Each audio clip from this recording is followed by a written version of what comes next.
Welcome to our channel. Today we how to improve workflow automation with Zapier, beginner guide step by step clearly. To begin improving your workflow automation with Zapier, start by creating a free account on the Zapier website.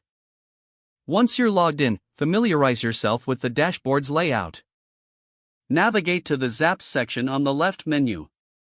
Click on the Create Zap button to initiate a new automation.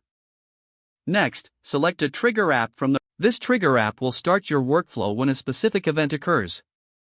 For example, choose Gmail to trigger the automation when a new email arrives.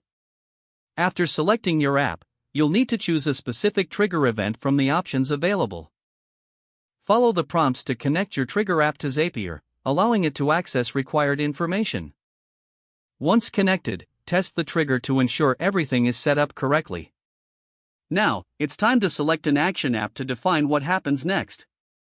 Choose from the wide range of applications supported by Zapier, like Google Sheets or Slack. Select the specific action event that corresponds with your workflow needs. Just like with the trigger app, connect your action app to Zapier. Configure the action by mapping out the data from the trigger to the fields in your action app.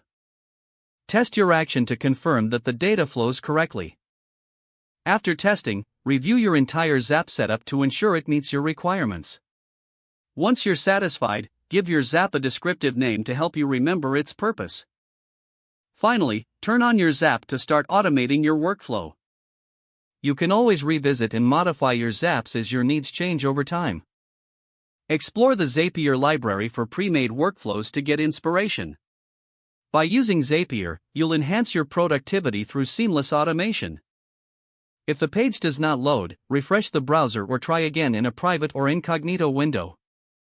Make sure you are using the correct email address, then retype it carefully to avoid small typos. If your password is not accepted, use the reset option and create a new strong password you can remember. Check your spam folder for verification or security emails, then complete any requested confirmation steps. Enable two-factor authentication if available to improve account security and reduce unauthorized access risk. After signing in, review your profile details so your contact information and settings are accurate and current. Don't forget to like this video and subscribe to our channel for more step-by-step tech guides.